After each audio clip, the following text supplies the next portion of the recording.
Vous aussi, vous êtes soucieux de transmettre votre culture d'origine à vos proches, mais vous ne savez pas par où commencer. À travers les différents épisodes du podcast Racines bavardes, conseils et témoignages inspirants, nous ferons progresser sur le sujet.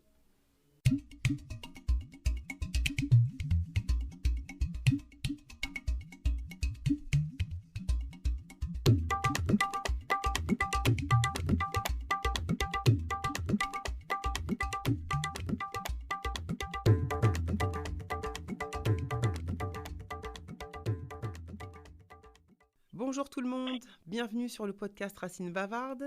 Nous arrivons sur l'épisode numéro 8, mais avant, je vous fais un petit résumé de l'épisode numéro 7.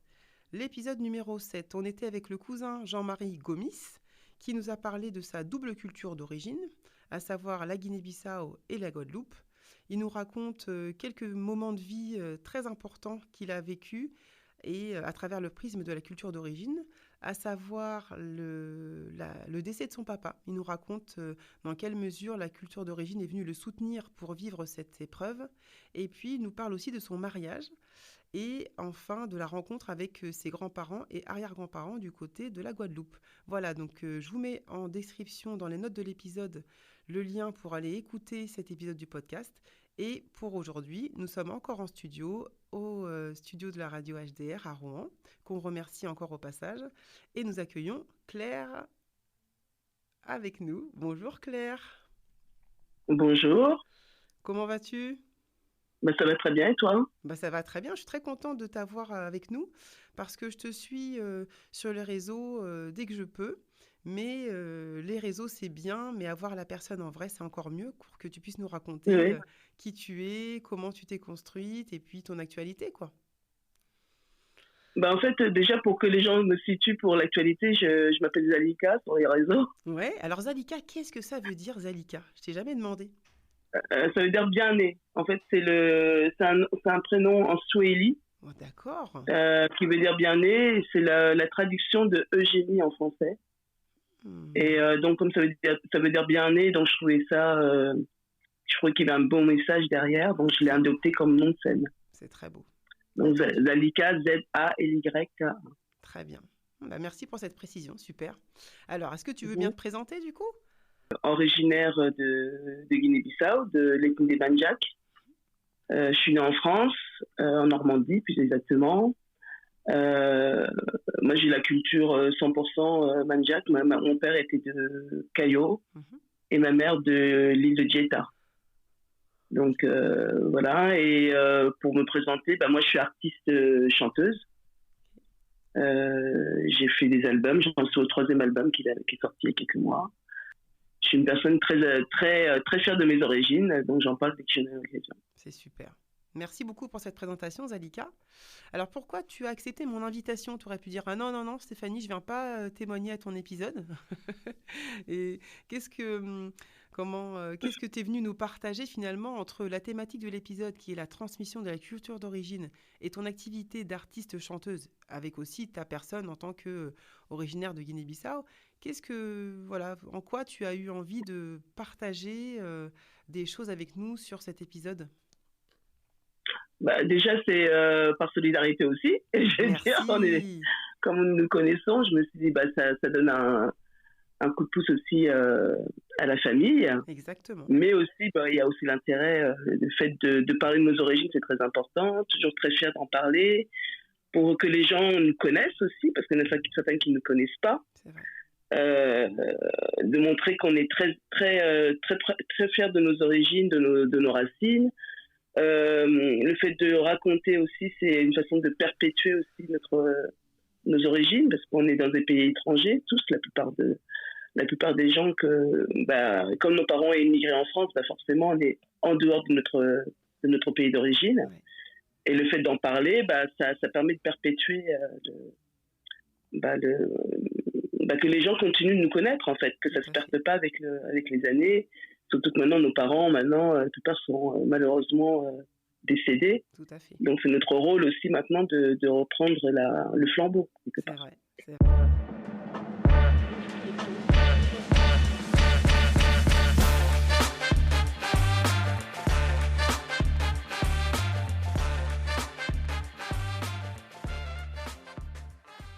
Est-ce que tu peux nous raconter dans les grandes lignes ton parcours qui t'ont emmené vers cette activité présente d'artiste chanteuse?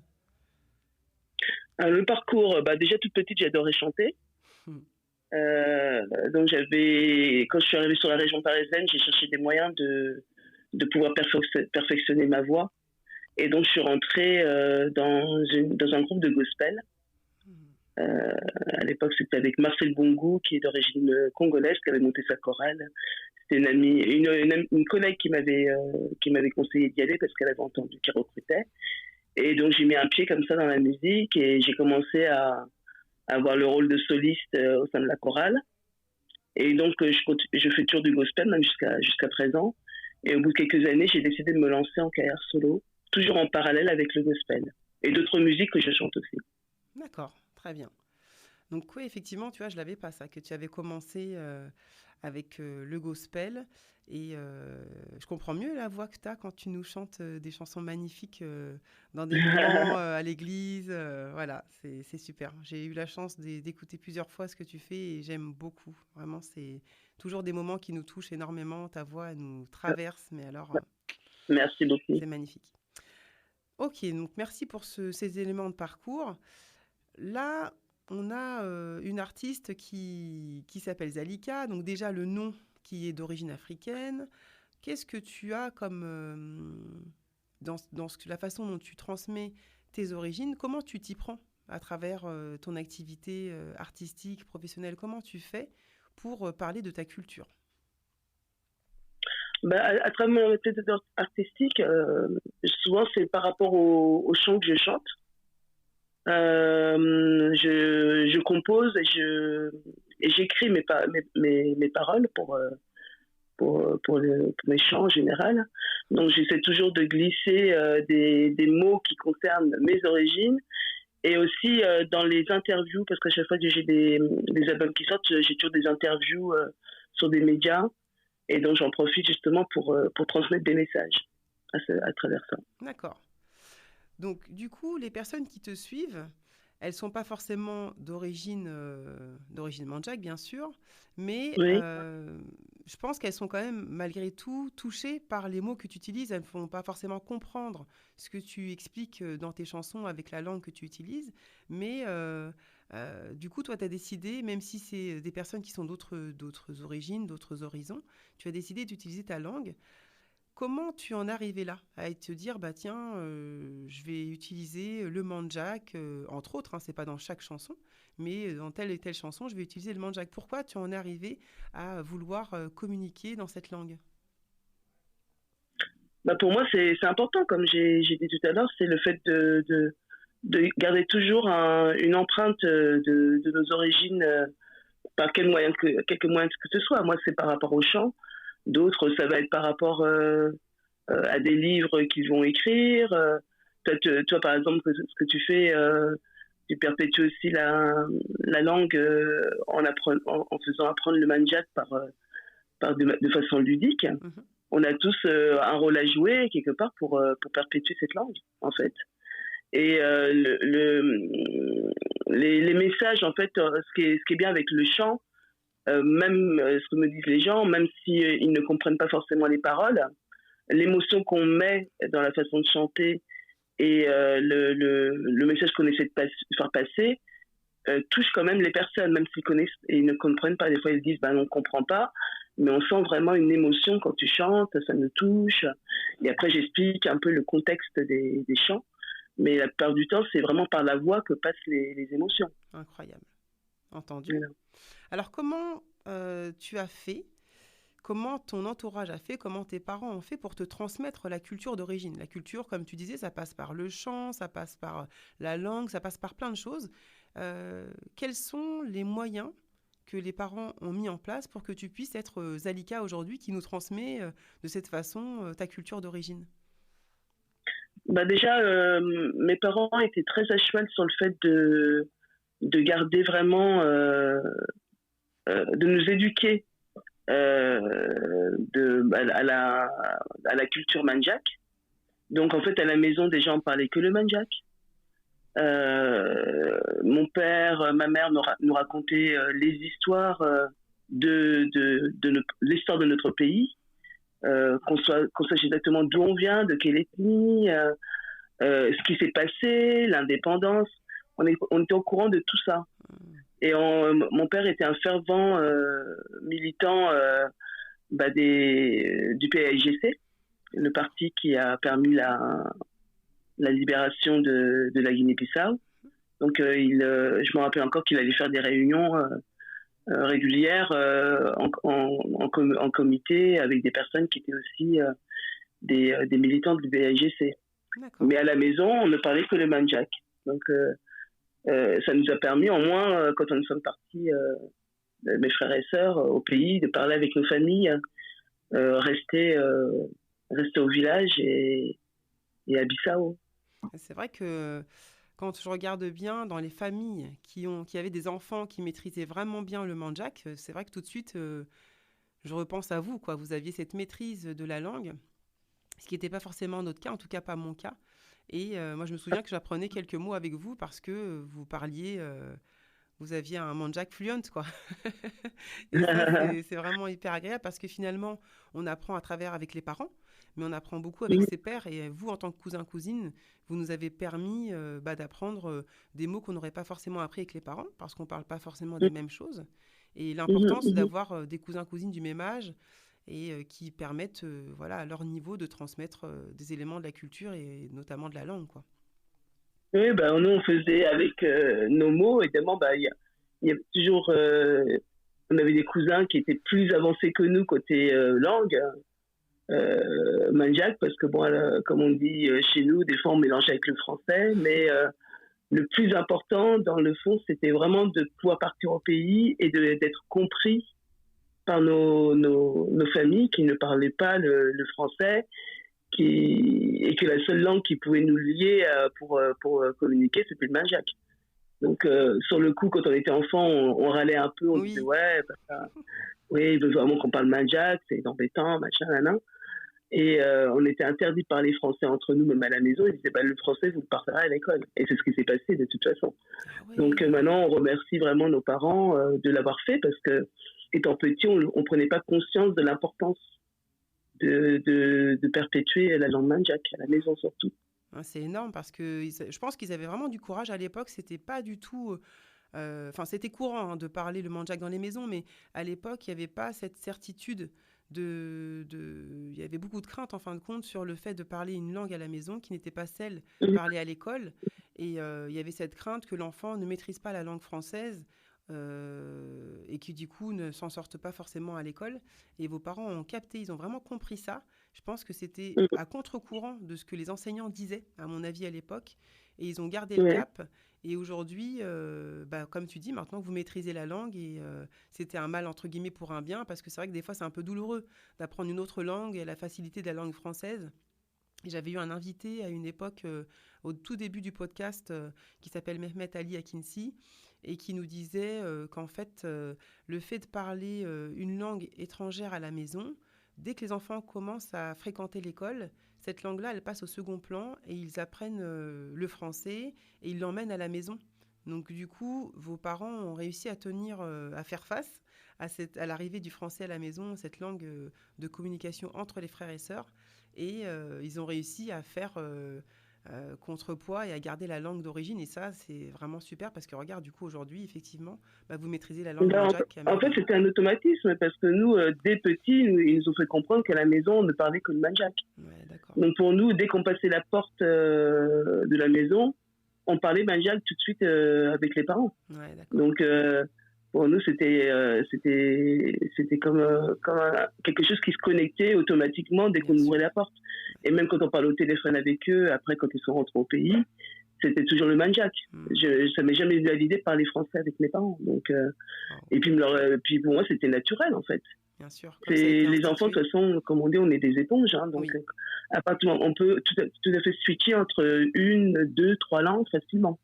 Donc, ils ont profité de cette opportunité-là et ils nous ont fait comprendre que c'était tout à fait possible d'apprendre le français à l'école et puis d'arriver à la maison, on parle mandjak. Nous, entre nous, même, on parlait mandjak et parfois on introduisait des mots français, mais on avait plaisir à parler notre langue. Il n'y avait aucun problème. C'est super. Donc, dans ton intro, dans ta présentation, tu disais, Claire, que tu es née en France. À quel Oui. moment tu as pu te rendre dans le pays d'origine, en Guinée-Bissau? Bah, en fait, c'est quand on était en âge de travailler, on s'était dit avec ma sœur, Rosalie d'ailleurs, et on s'était dit, bah, quand on aura un peu d'argent, eh ben, on ira connaître la Guinée-Bissau. Hmm. Et comme mon père y était à ce moment-là avec maman, on a tout organisé. Ils ont dit, bah, à telle période, on va vous faire découvrir le pays. Donc, ils sont allés sur place. Ils ont préparé notre arrivée. Et puis après, on a été au village. On a rencontré nos cousins. J'ai eu la chance de connaître ma grand-mère paternelle. Waouh. La grand-mère paternelle, finalement, j'ai pas pu la connaître malheureusement parce que on devait aller la voir, mais finalement, ça n'a pas pu se faire parce qu'elle vivait sur une île, et l'île de Dieta, en fait. Et l'île de Dieta, c'est une île, bah, c'est vraiment une île, pour le coup. Et à ce moment-là, il y avait des problèmes de bateaux pour aller sur place. D'accord. Donc, on n'a pas pu y aller. Et donc, j'ai connu que ma grand-mère paternelle. Et malheureusement, ma grand-mère maternelle est décédée avant que j'ai pu se retourner. D'accord. Donc, oui, c'était une décision vraiment mûrie. Hein. Ouais. On avait à cœur de connaître vraiment notre pays. Et après, on y allait régulièrement. D'accord. Et quand tu es allée sur place la première fois et les suivantes, est-ce qu'il y a des choses que tu as découvertes et que tu n'aurais pas pu apprendre en restant en France, forcément? Qu'est-ce que tu t'es dit par rapport à certains aspects? Ça peut être sur le côté culinaire, le côté musique. Quelles ont été les belles découvertes que tu as faites en arrivant sur place? Ben, la musique, parce que de toute façon, moi, j'étais à fond dedans, déjà. Forcément. J'étais déjà très sensible à la musique, donc j'ai découvert les musiques typiques de Guinée, même si j'en écoutais déjà ici, hein, parce que euh, les parents apportaient quand même de la musique à la maison de Guinée-Bissau. Mais là-bas, j'ai découvert d'autres chants, d'autres danses. Le côté culinaire, bah, des nouveaux plats vraiment typiques du village, et aussi la culture, parce que la culture de la terre, c'est vraiment quelque chose d'énorme là-bas. C'est comme ça qu'ils vivent d'ailleurs. Ils vivent de leur culture. Donc, on allait voir comment ils cultivaient le riz, les noix de cajou. On a même aidé des fois à récupérer, à, À récolter? à faire la récolte, oui. On a fait la D'accord. récolte. Ouais, puis on voyait un peu le travail que c'était d'aider à la récolte des noix de cajou, récupérer le jus de cajou, là. Ça, c'est un travail énorme. Ouais. On s'imagine même pas. Ah non, moi Et j'ai après, jamais fait en on plus, voit. donc. Bah, ça, en fait, c'est là qu'on se rend compte pourquoi elles sont si musclées, les femmes, parce que ça se fait vraiment à bout de bras, Waouh. avec un genre de presse en bois qui D'accord. récupère le jus. Et ça, c'est beaucoup, beaucoup de travail. En plus, en temps de chaleur. Donc, on s'y est risqué, mais on n'a pas duré très longtemps. Je peux te dire, ils ont une résistance assez incroyable, Ouais. femmes comme hommes. Et c'est là qu'on s'est rendu compte que la terre, c'est pas facile, quoi. Bien sûr. Pour pouvoir manger, on passe par des étapes quand même assez costauds. D'accord. Et ce qui nous avait ému aussi, c'est que notre père nous avait montré un manguier. Et là-bas, il y a plein de mangues. Moi, je suis fan de mangues. On était allé parler des mangues. Et il nous avait montré un grand arbre, un grand manguier qui était énorme. On dit, ouais, il est grand. C'est moi qui l'ai cultivé quand j'étais enfant. Non. Ouais, il avait mis en fait le noyau de la mangue, et après c'est devenu un arbre, mais vraiment énorme. Oh, Et il savait reconnaître où était son manguier, quoi. mais c'est Et nous, on était génial. émus, on s'est dit, ouais, c'est pas fait ça, ouais, ouais, ouais. Voilà. Donc, des petites anecdotes comme ça, Ah ouais. voilà, sur la culture de la terre, la culture de la tradition aussi qu'on nous transmet. On l'a toujours transmis ici quand on était en France. Oui. Mais là-bas, on était vraiment au cœur vraiment de la tradition, de notre religion aussi. Comment ça se passe. Et c'est quand même mieux d'être sur place pour voir comment ça se passe vraiment. C'est vrai. Donc là, tu as fait ces différents voyages. Dans quelle mesure ces différents voyages ont eu un impact sur ta pratique d'artiste chanteuse? Est-ce que ça a contribué à quelque chose de nouveau chez toi? Ben, ça a eu un impact parce que dans le sens où, au fur et à mesure, j'ai intégré aussi des rythmes dans mes chansons. qui était typique de Guinée-Bissau. Après, moi, je mélange toujours avec les influences que j'ai eues ici. Donc, j'essaie de créer des genres de fusion entre plusieurs musiques au fur et à mesure. Et puis, je rencontre aussi des gens originaires de là-bas, des musiciens. Donc, même sur le dernier album que je viens de faire, la plupart des musiciens sont des musiciens de Guinée-Bissau. D'accord. Je me suis dit, il faudrait quand même les mettre en avant aussi, c'est mes origines. Il y a des musiques comme le goumbé, le ntina, tout ça, c'est des musiques typiques de là-bas. Et donc, moi, j'ai à cœur de les mettre aussi dans les albums. Super. Pour une empreinte. D'accord.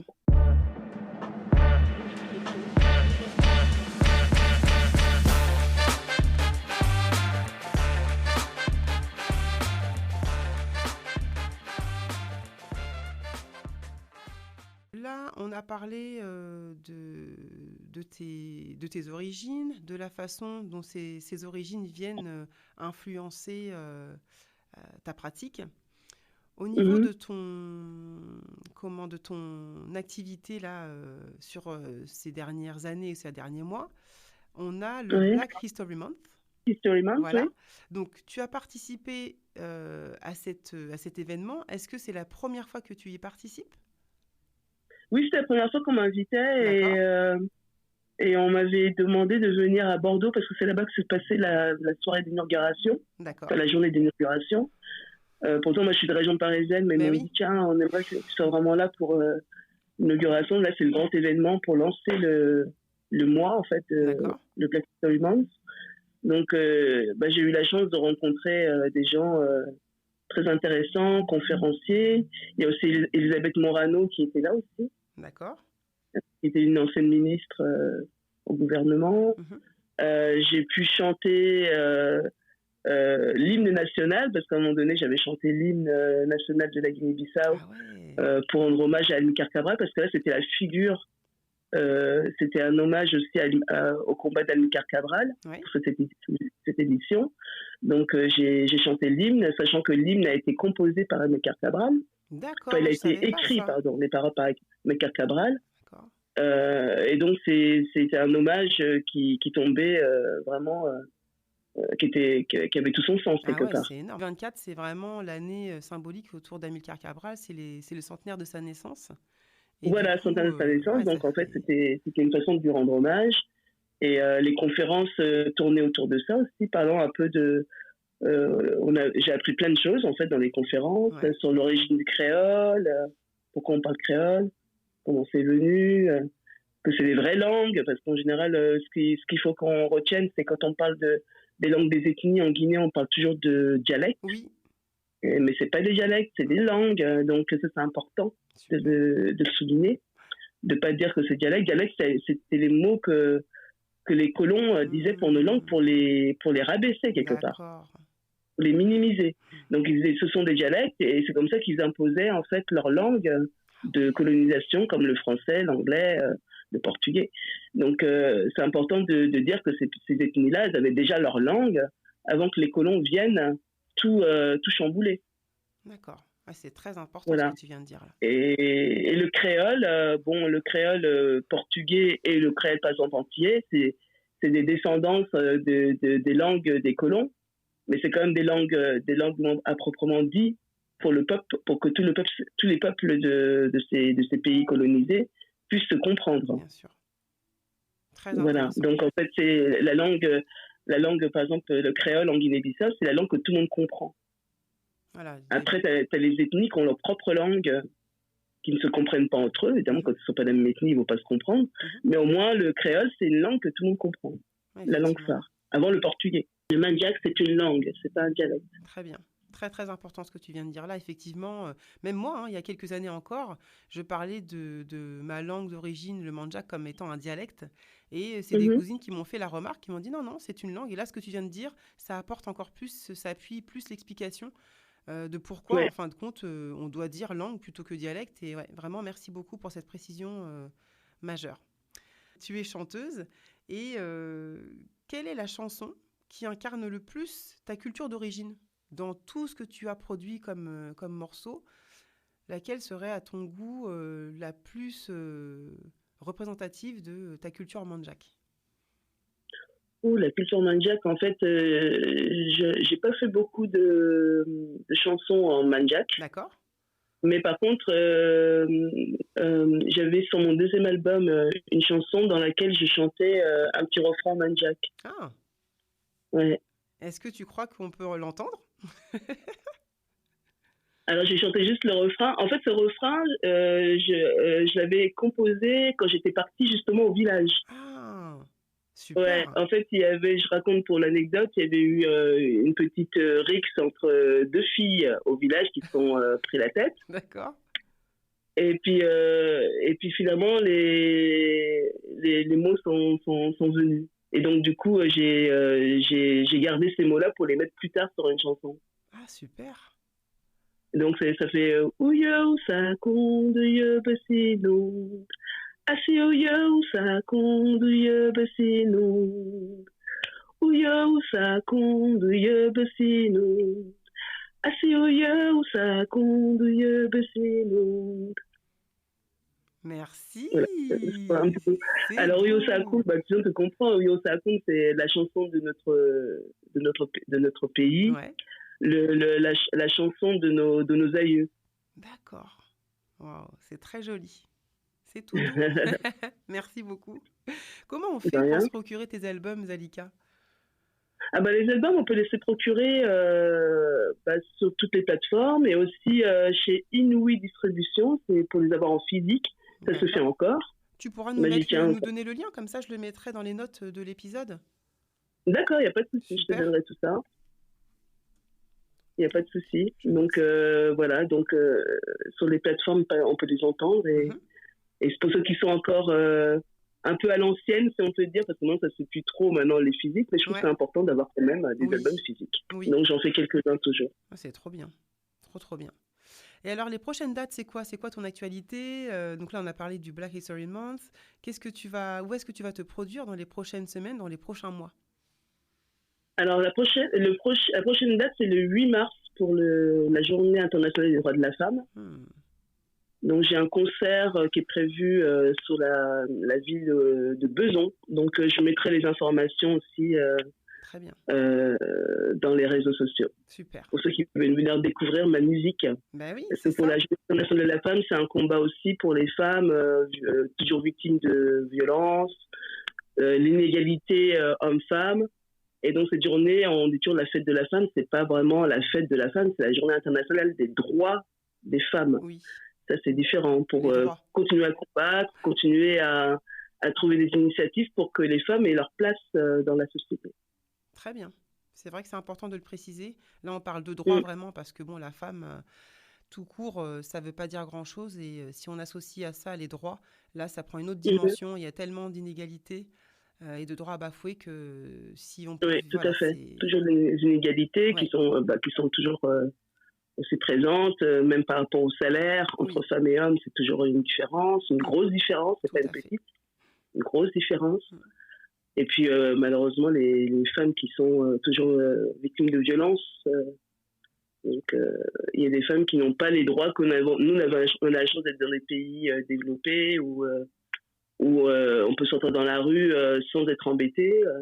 Il y a des pays, bah, les femmes, elles sortent, elles sont couvertes de la tête aux pieds. Si elles sortent sans être couvertes, bah, elles sont laminées. Hein. Mm. Donc, C'est vrai. la peur chaque jour de sortir, d'avoir une mèche de cheveux qui sortent Mais oui, de son voile, ou simplement des hommes qui prennent le dessus sur des femmes pour les violenter, les assassiner, les violer, en toute impunité, ouais, parce que les personnes ne font rien, parce que la femme n'a pas la place qu'elle devrait avoir. Donc, la parole de la femme n'a pas vraiment de poids, en fait, dans certains pays. Donc, ouais. c'est à celle-là qu'on doit plus penser, parce que nous, on a la chance d'être dans des pays où on a quand même la chance de pouvoir travailler, avoir des activités, s'habiller comme on veut. Et Et c'est ça, pas, c'est et c'est pas le important. cas de tout le monde. Ouais. C'est pas le cas de toutes les femmes. On peut avoir tendance à l'oublier, effectivement. Et ce genre de Oui, oui, parce journée, que nous, on est dans notre confort, on se rend ben même pas voilà, compte de la. Oui. très bien. Ben merci pour ce rappel. De toute façon, tu nous donneras les différents réseaux, comme ça je les mettrai dans les notes et puis on pourra continuer à te suivre. Et pour ceux qui ne te Oui. connaissent pas, ils pourront te découvrir à travers tout ça. Très D'accord. bien. Eh ben, écoute, je vais résumer et puis tu me dis si j'ai oublié des choses. Mais en gros, tu as débuté dans le gospel et puis ensuite tu as poursuivi en carrière solo et Mhm. tu as pu transmettre des éléments de ta culture d'origine à travers tes chants. Et ce Ouais. qui est chouette, comme tu disais tout à l'heure, c'est que même si ceux qui ne sont pas de la culture mandjak ne comprennent pas forcément ce que tu chantes, l'émotion que tu Ouais. fais passer à travers tes chants permet voilà, de les embarquer finalement dans cette culture qu'ils ne connaissent pas forcément. Et Mhm. on entend très peu parler de la Guinée-Bissau, en tout cas pas forcément sous des bons termes. Et d'avoir des artistes qui représentent des pays comme ça, pas trop connus, je trouve ça vraiment très important. Et ça donne une autre lumière, une autre teinte au pays en question. Et c'est à souligner. Donc vraiment, bravo et merci. Et puis, Mhm. quand on a parlé de la transmission de la part de tes parents vers toi et tes frères et sœurs sur la culture d'origine, c'est passé par la langue notamment, par les histoires qu'ils ont pu conter sur le pays. Et puis, tu as entrepris de Mhm. te rendre dans ce pays d'origine, là, qui est la Guinée-Bissau, à l'âge adulte. Et puis, ce passage dans ce pays d'origine a eu un impact sur ta pratique, notamment en introduisant certains rythmes et puis en faisant des collabs avec des chanteurs de là-bas. Et d'ailleurs, si tu as des noms pareils hein, à nous donner, nous on aime bien découvrir des chanteurs de différents horizons, pas que de la Guinée-Bissau, mais là, vu qu'on parle de la Guinée, bah, on y est. Ouais. Et si à l'occasion tu as des noms à nous donner, je les mettrai dans les notes. J'ai un peu de temps avant le montage là, mais voilà, donc si tu as des noms à nous communiquer, je te ferai un petit mail récap, un petit message récap de ce que tu peux nous partager. Et puis je le mettrai avec plaisir dans les notes pour partager avec tout le monde, quoi. D'accord. Voilà, voilà.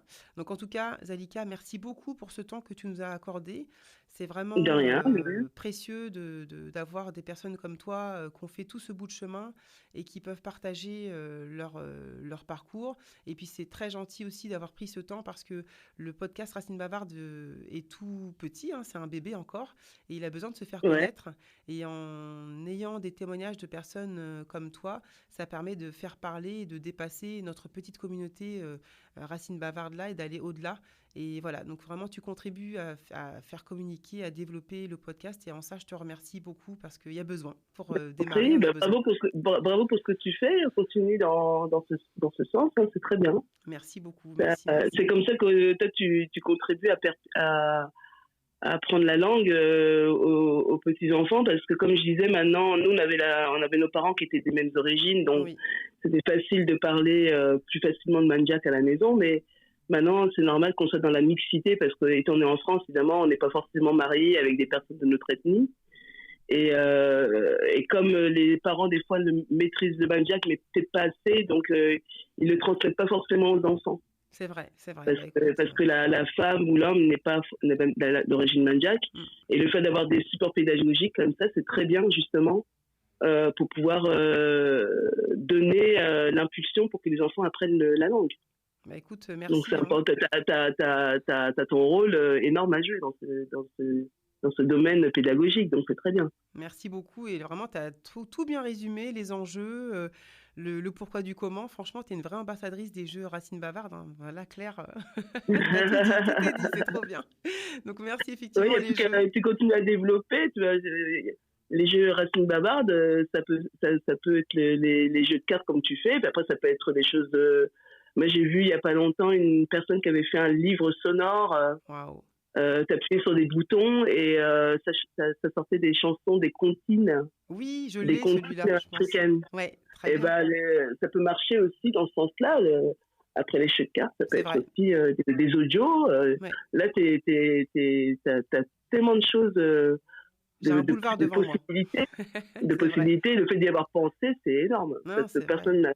Ouais, tu as pensé vraiment à quelque chose de très important pour notre langue et merci Merci. pour ça. Bah écoute, avec plaisir. Et puis là, l'actualité là, de Racine Bavarde, c'est le pack d'activités où je propose un abonnement pour les personnes qui veulent. Alors ça, c'est vraiment toute culture confondue. Et on parle pas que de la Guinée-Bissau, on parle pas que du mandjak. Et c'est un abonnement que je propose. Donc là, on enregistre, on est au mois de février, mais ton épisode sortira dans les mois qui arrivent. Et quand il Mhm. sera en ligne, on aura déjà sorti le pack d'activités Racine Bavarde. Et du coup, le principe, c'est tu prends l'abonnement, un petit prix. Tous les mois, tu reçois par mail une activité. donc guidée, que tu peux imprimer et faire avec tes enfants, et tu mets la langue de ton choix dedans, donc il faudra la personnaliser à ta convenance. Et l'idée, c'est d'accompagner, au-delà des jeux et du podcast, d'accompagner pour que l'enfant puisse acquérir des notions de base, des éléments de base sur la culture d'origine de ses parents. Donc ça, c'est le dernier né de la famille Racine Bavarde. Ah bah, c'est très bien. Ouais, Tu vois, ouais. t'es à fond. C'est Oui. bien. C'est super. Ah oui, là c'est Je vraiment, je crois que... t'encourage. On est tous derrière toi. Merci T'inquiète. beaucoup Claire, merci beaucoup. En tout cas, bravo pour ce que tu fais. Et puis j'ai hâte Merci. de partager cet épisode avec tout le monde. J'espère que ça aura plu. Et puis continue toi aussi à transmettre ta voix, ta passion. Nous on est là, on écoute avec plaisir et on a cette chance et on en est conscient. Un grand merci à toi. Bah, merci à toi. Merci de m'avoir invité.